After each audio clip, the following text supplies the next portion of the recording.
Hello everybody, and welcome to another gun cleaning video with 2A Training LLC. My name is Joe, and today we are actually going to be tearing down a Springfield XD-9 Mod2. So this is the second generation of the regular XD series. So you can see, if you look at these lines, you can see the slide has the same lines, the same cuts, almost exactly, of the original XD series pistols by Springfield. So what we're going to be doing today is we're going to tear this down, we're going to clean it up. So first things first, we're going to make sure that the firearm is cleared. This, you should be able to see that it is cleared. For safety's sake, I'm going to go on ahead and I'm going to run a rod through it so you can see how it will appear. There you go. See, that is clear. Okay, nothing in the chamber. So the way to take this down is turn that takedown lever up, which is almost reverse of virtually every other handgun in the world that has an actual takedown lever. So you flip it up, and now I can go on ahead and I can release that slide gently forward. As you can see, it doesn't come off. It will not come off. Doesn't matter what I do, it's not going to come off until, with this series and with this type of handgun, you have to do what's called striking it out. So I'm going to activate the trigger. We've already checked to make sure that the chamber is empty. I'm going to go ahead and activate that trigger. Point in a safe direction. So I'll move slightly forward. Now as I pull that slide forward, boom, it's going to come off of the frame. We'll set this off to the side. In the frame, here we have our recoil spring and guide rod assembly. I'm going to set that right there. I also have the barrel, and this is your main part. This is where a lot of the action is as far as the firing of the pistol in this handgun. And so what I like to do is I like to go on ahead and take these striker assemblies out. One thing that I use is I always have a small toolkit with me, and I will use one of two things. I'll use a small flathead screwdriver. You can see that. That's the flathead. Okay, here, let me see if you can, there you go. Kind of see it. There you go. It's not going to focus. That's okay. And then this one is actually for pulling pins on watches. If you look, you can see it kind of has like a U shape to it, kind of a fork. Okay? Either one of these will do. I'm going to go on ahead and just for ease of use, I'm going to use this flathead, and that's probably what most of you guys are going to use. I'm just going to take right here where this, where this spring is for the striker assembly. I'm going to go on ahead and I'm just going to relieve tension on that. Okay, put that in there somewhere. Don't push too hard so that you don't harm anything in there. And as I do that, that's now relieved tension from here. You can take this back plate. Yep, and I just went ahead and launched that. Luckily I have my table set up so that it doesn't go very far. Make sure that you're careful with that. I'm trying to do this so that everybody can see what's going on here. So you can see that I removed this back plate from the pistol. Okay, so that back plate's now off. I'll leave that right here. Take this striker spring out. There's also a kind of a spacer slash plunger that actually keeps pressure against the striker assembly in here. You should be able to see that as I push on this little plunger, that striker assembly moves forward. Okay, so that's for. And now in this series, you'll see that the striker does not just come out on its own. There's actually, in fact, I'm going to see if I can show you, there is in this a tiny little rod off the side. This little rod right here, well, in fact, it retains this safety plunger in these pistols. Okay, so what I'm going to do is very gently, I'm just going to take a set of tweezers. I'm going to go on ahead and lift on this.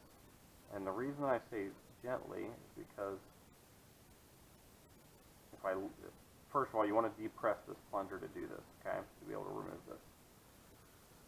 So as I'm doing this, I'm going to hold on to this plunger because inside of the plunger is a spring that's kind of keeping tension moving towards the frame on it, okay? And if I was to just let that go, this would launch completely out of the slide. So you can see now it's significantly further up from the point that it was at before.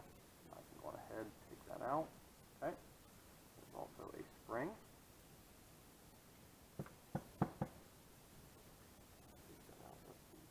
As well. A little spring for it as well. That's what keeps the tension up on it to keep it in the position where it's pushed towards the frame. So what you have is, you have this. Okay? I'm going to show you. As I activate this, you can see, as I activate the trigger, you're going to see that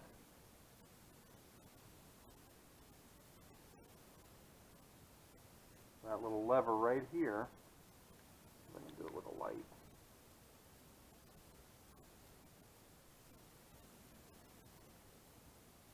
Moves up and down. Okay, so as you activate that as you activate the trigger, that plunger will come up, or this little lever right here is going to come up. It's going to activate that so that the striker can move forward. Okay, so that's how that works. Now we've removed that. Now, in order to get the actual striker assembly out, we need to punch out this tiny pin right here. You can see it in this light. There's a little hole here. So what we're going to do, we're going to take you would take this gunsmithing block, put your slide on there, tap that out. Okay, I'm not going to do it for the sake of time, and also it's fairly clean inside of there. We're going to leave that intact, but now what we're going to do is we're going to go ahead and we're going to clean all these parts, okay?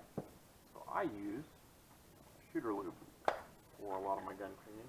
When I get into the heavier stuff, I have some Hops No. 9 solvent, and I don't use just dip any, we're going to let that go.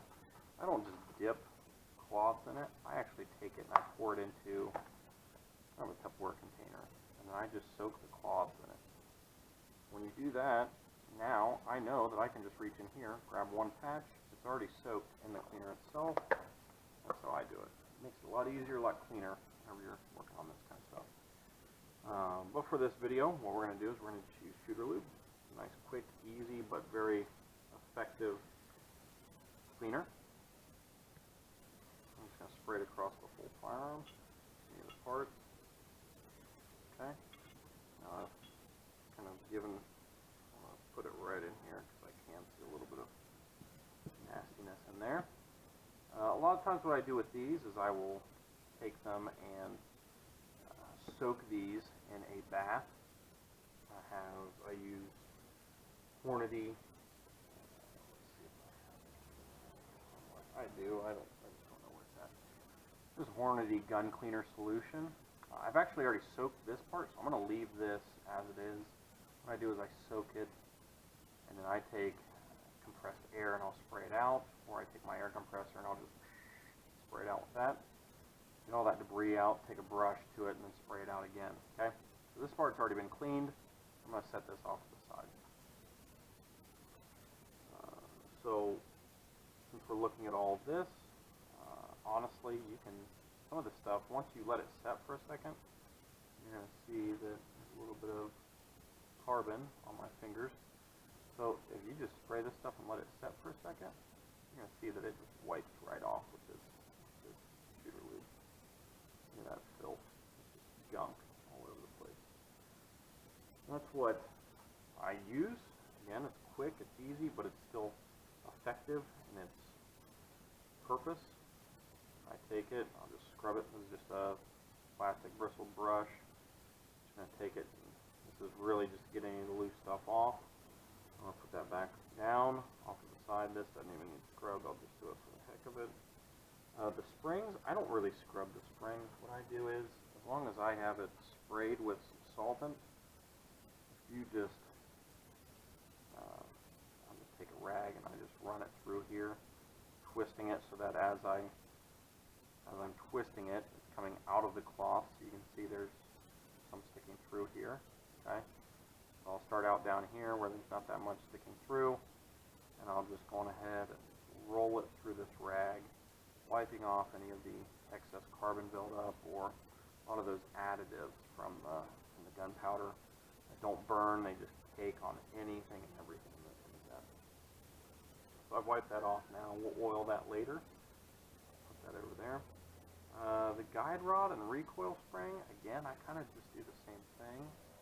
These, you have a little bit more structure behind it, so I don't necessarily just roll it. With those, I don't like to pull on them or pull it through the rag, because what it will do is it can stretch that spring. So I just like to kind of roll those through. With this one, you can go on ahead and you can just run it through the rag, clean it up. You can see it, there's not a whole lot of build up on this. It's pretty clean. Okay, so I'm going to set that off to the side. These parts are surprisingly clean. Go on ahead and just, after you put that solvent on there, it just eats through any of that buildup and just makes it so you can literally just take this rag and wipe it off. Throw that down. Take this safety plunger retaining rod or retaining pin, whatever you want to call it. Set that off to the side. It's been wiped down now. Okay, this is your sleeve for your plunger. Again, this plunger sits on the inside of this spring. Plunger goes, or this, and then this sleeve goes here to the spring. You got your spring, you got your plunger, so that as they move, these two pieces should line up. And you kind of have a little guide for your plunger, the rear of your plunger. Okay. On the head, we'll clean that up. I've looked through this a bit. It's pretty clean on the inside. We'll go on ahead and we'll put some lube on these parts. That way, when we put it back together, it should run smoothly. So that's easy, wiped off. The barrel, you're going to want to run a brush through. Okay. Okay, just plain and simple. Again, what I typically use is I'll use shooter lube. I don't have it in the original box. Actually, here, in the original packaging, I've taken it out so that I can just spray it with the type of sprayer that I like. But it's shooter lube stage 1 solvent. This is the lubricant itself, so the oil or weathering prep. So now that I have the barrel sprayed, I can go on ahead and I can just wipe this down. I'm going to get any of the carbon off of the outside, the exterior, that, again, it's just kind of sitting on there loosely. But down the barrel, you're going to have a decent amount of carbon buildup and copper fouling. So what I like to do is, first of all, I'm going to scrub where the chamber area is, get this all cleaned up. Doesn't take much. Again, this is just a plastic bristle brush, and I could probably just wipe it off with the rag, but I'm just going to go ahead and do this, get any kind of carbon that's baked on there to come off. Okay. Now, if I wasn't in a rush, I would go on ahead and just let this set while I clean the frame. That's typically what I do. And then that allows the solvent to kind of work its way into that carbon buildup, anything that's burnt onto there, baked on, kind of break it down so that it comes off a little bit. Penetrant. Okay, so that's that. So what I'm going to do now is I'm going to actually clean out the bore. So I'm going to grab my patches. I'm going to just going ahead and, yes, I'm not wearing gloves. So I'm doing this really quick. So I take out one of my patches. I'm going to leave the lid off since I'm going to be using this a little bit. What I like to do is I like to take the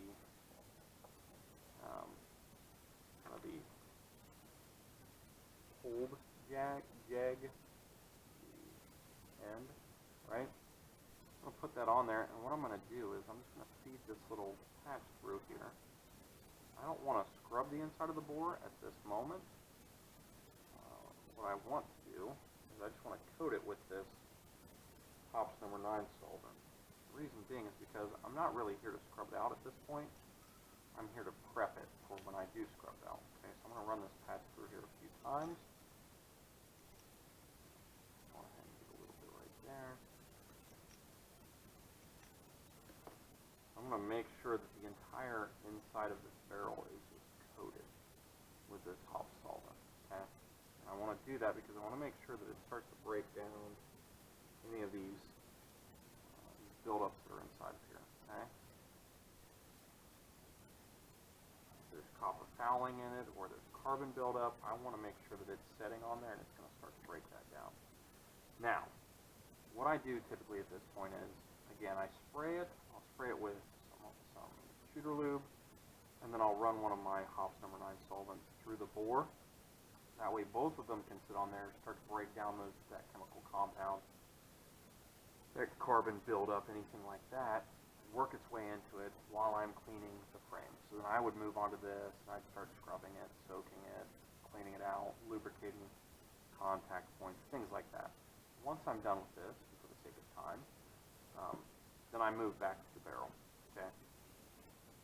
What I want to do now is, now I know that hops number 9 solvent has set in this barrel, and it's been kind of working its way on the copper fouling or the carbon buildups. Now I'm going to switch over to my brush, okay? And so once I put this brush through, I use a 38 caliber or 357 brush, or a nice tight fit through there, okay? And depending on how much it's used, you may even need to use a 40 caliber brush, okay? A lot of times I take my 40 caliber brushes after they kind of fit loosely in the 40 caliber barrels, and I'll use them on the 9mm because they've kind of shrank down a bit in size, and now they'll fit in those 9mm ones. So now I've taken that brush, I've kind of broken down anything that is just stuck to the side.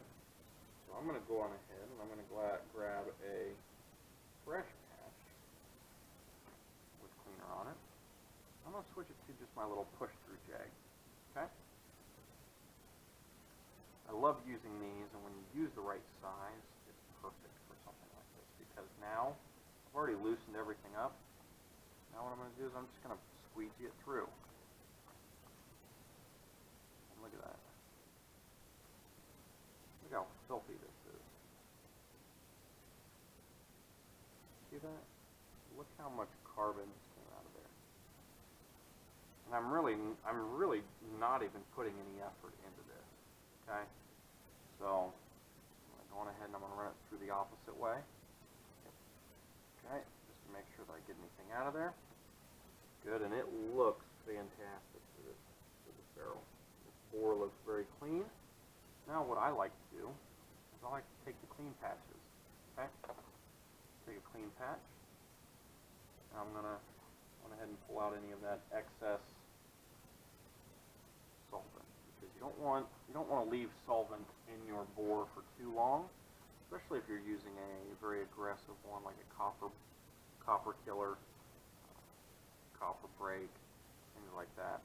So I'm going to take this, I'm going to punch this through. That's going to take out all that excess solvent, and it still looks very clean through here. So now it's clean, right? We've cleaned out all that carbon, all that copper fouling. Well, now we got to protect it. Okay, so what I like to do is now I'll just go on ahead and I'll take some oil. It doesn't matter what oil you use. There's hops weatherproofing oil. I like to use Hops Elite for something like this. But whatever you use, just put some oil down the barrel. The reason I like to do this is because if you're storing it, it protects your bore. Okay, so I've pushed that through. So now I know that I have pushed out anything that could be setting in this bore. Okay, I've pushed all that out, and now I've just left a nice film of oil right down the bore. Keep it protected. You know, if you're storing it in your safe, if you're storing it in a you're carrying it every day, any of that humidity, the change in the weather, the temperatures, that oil down the bore is going to help that big time. Also, you want to make sure, like I said, you want to make sure that you get all of that, the chemical compound out of there, the solvent, the cleaning solvent. The reason that I say that is because that solvent is made to break down, first of all, it's made to break down foreign metals and steel. Okay? So copper, carbon buildup, brass, things like that. Anything that is stuck in there that should not be. So if I'm carrying a pistol, I've cleaned it, you know, I've maintained it, and I go on ahead and I leave some of that solvent in here, what is going to happen if I'm carrying that on a daily basis? And I go on ahead and I put it around in the chamber and it just sits in there, and that solvent is just sitting there around that brass casing, that copper jacket. What's going to happen to it? It's going to break it down. That's not what you want, especially when you're talking about concealed carry personal defense scenarios, okay? You don't want your ammo to fail when you need it the most. So that's why I tell everybody, go on ahead and just run an oil rag through it. The oil is not going to damage anything. It's going to protect it, and it's better to go on ahead and do that right now and assure yourself that it's going to run properly than to just wing it. Just go out on a whim and just do it, clean it, and just say, well, I'll get it later. Well, guess what? Now that you're in a self-defense situation, and that gun won't function because you didn't clean it properly. Okay? So that's why I always tell everybody that. Don't leave solvent in the chamber because you're going to break down your ammo. Okay? That's what it's made for. So don't do it. Okay, so now I've got everything cleaned up. What I like to do is I actually keep a rag that is just soaked in oil. Okay? What I do is I'll just take all the parts, I'm just going ahead and I run these through. So when I'm about to put it back together, I'll go ahead and do this. I've already cleaned the barrel. I'm going ahead and oil these down too. Okay? So now that's done, this is done. Now I'm not going to bother with these because these I will oil as I put them back in. Okay. Okay, so now we're back. Got the slide cleaned up. Now what we just need to do is we just need to get it back together. So everything's clean in here. It needs oiled. So what I typically do is I'm going to take my shooter lube. Go ahead. And I'm going to take this, put it right back down in, right over here on the hood. Put it on the sides of the slide just a little bit, nothing much. You can see I'm using a needle point on this. So I'm not using a whole lot of lubrication at all. I'm going to lubricate some of these key points. I've already gone ahead and I've actually lubricated right here where the striker assembly is, just so that we don't have any hang-ups there. I'm going ahead and lubricate right here. Get this stuff nice and smooth.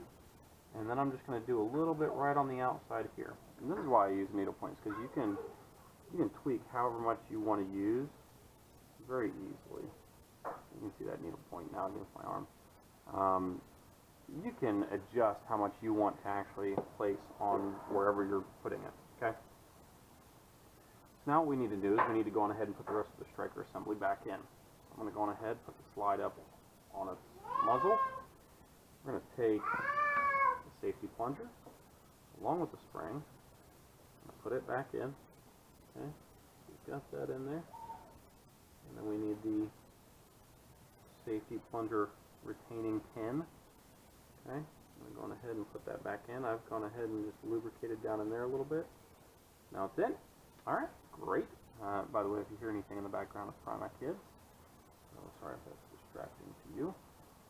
So now we have this plunger of sorts. I'm going to go ahead and just put a little bit of oil right around the edges for it, and then I'm going to do it right on the inner part. That's where the spring contacts it. Go ahead and drop that down in. Put the spring down in as well. Okay, now we can see if that's further down in. I'm going to take this sleeve now, push it down in there as well. I want to go on ahead and get that started. Okay, so what I'm doing now is I need to keep this pressed down as I put this back plate on. Okay, where you need to be very careful. Okay, so what I do is I get it started to where it just gets over this little sleeve. Yeah, it's hard to see. Let me see if I can bring it down here. Might be able to see it a little bit right there. Just over the sleeve. And now, I should be able to just go ahead and press that right in. You can see that the sleeve has actually come up into this back plate. Now it's actually part of it. Striker assembly is all in one piece. We're good to go there. I'm just going to take this barrel, put it right back in. I'm going to check it, make sure it's running smoothly. That feels pretty clean to me. You can lubricate this. This doesn't need it. I typically don't, just because if you put too much oil on this, then that's where carbon's just going to build up, and then it just makes it more difficult to clean the next time you go to shoot, or next time you go to clean your gun after shooting. Okay, that's back together. So now I have my slide, my frame, just how I left it. Okay, so I'm just going to take this, put the slide back on. Okay, I'm going to bring the slide to the rear and lock it back. Okay. Once it's locked back, I'm going ahead and take this takedown lever, bring it forward, and now we're clean. We are good to go. Okay, so that right there is the Springfield XD-9. It's a 4-inch barrel, and it's the Mod 2. So this is the one with everybody loves this, the grip zone. Okay, not really. So this is again the Springfield XD Mod 2, a 4-inch barrel, XD-9. That's another takedown video with 2A training. Thanks for watching, guys, and hope to see you next time.